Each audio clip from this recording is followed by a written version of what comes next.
Half marathon আয়োজন কৰা হৈছে, যাৰ মূল লক্ষ্য উদ্দেশ্য হৈছে শিক্ষা আৰু ড্ৰাগছৰ বিৰুদ্ধে। যিখিনি বস্তু আচলতে সেৱন কৰিলে নিজৰ শৰীৰটো বেয়া হয় আৰু সামাজিকভাৱে ইয়াৰ প্ৰভাৱ পৰে, সেই বহু বস্তুখিনিৰ ওপৰতে যুদ্ধ ইমান ধুনীয়াকৈ আয়োজন কৰিছে। আৰু 500ৰো অধিক প্ৰতিযোগী অসমৰ বিভিন্ন চুকৰ পৰা, অসমৰ বুলি ভাৰতৰ বিভিন্ন স্থানৰ পৰা তেওঁলোকে অংশগ্ৰহণ কৰিছে। আপোনালোকে দেখিছে বতৰৰ কিমান বাধা আজি আহি গৈছে, তাৰ ফলশ্ৰুতিত কিন্তু যোদ্ধাই আজি প্ৰতিযোগিতা অনুষ্ঠিত কৰিবলৈ গৈ আছে। ভাল লাগে প্ৰত্যেকটো অনুষ্ঠান যেতিয়া সামাজিকভাৱে দায়বদ্ধ হয়, সামাজিকভাৱে বাৰ্তা কঢ়িয়াই নিয়ে, আৰু পৰৱৰ্তী সময়ত আমি যোদ্ধাই এই নিৰন্তৰ ধাৰা আগুৱাই নিব বুলি আমাৰ আশা কৰোঁ। আৰু প্ৰতিযোগীসকলেও এখন ভাল মঞ্চ মাৰাথনৰ কাৰণে পাব। আৰু প্ৰত্যেক ইয়াত যিহেতু 2 কিলোমিটাৰ ইভেণ্টটো আছে, শিশুসকলৰ পৰা বয়োজ্যেষ্ঠ সকলোকে প্ৰত্যেকজনে একেলগে দৌৰিব আজি, আৰু একেলগে পুৰস্কাৰ পোৱাটো ডাঙৰ কথা নহয়, শিকাটো বহুত ডাঙৰ কথা বুলি ভাবোঁ। অংশগ্ৰহণ কিমানকৈ কৰিছে? প্ৰায় অনলাইন প্ৰতিযোগী 500ৰো অধিক হৈছে। পৰৱৰ্তী সময়ত কিন্তু অফলাইন যোগেও বহু কালি যোগদান কৰিছে।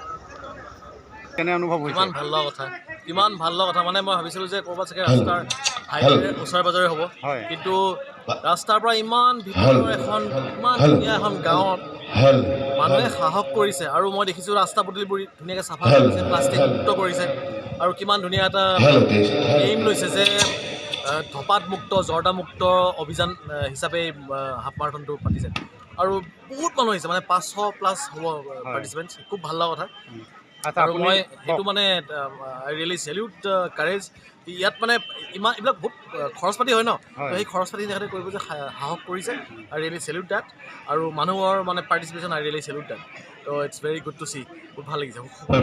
সামাজিক মাধ্যমত আপুনি যি ধৰণে স্বাস্থ্য সজাগতাৰ সম্পৰ্কত ৰাইজক সচেতন কৰি আহিছে, অকণমান সেই বিষয়ে কওক। এইটো আৰু মানে ক'ভিডৰ সময়ৰ পৰা মানুহক মানে মই দেখিছোঁ যে মানুহে খুব সহজে ভয় খায়। মই ভয়বিলাক আঁতৰাব চেষ্টা কৰি আছোঁ।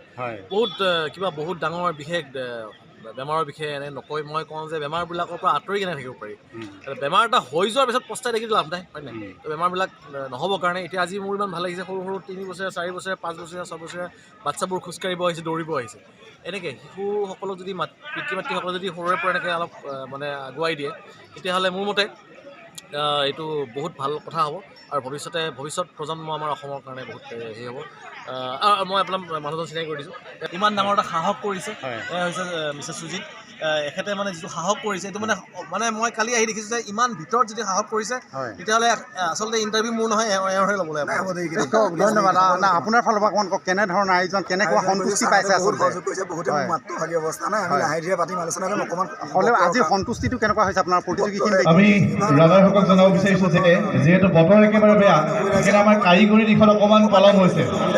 আমি আমাৰ যিকেইজন মিউজিকত আছে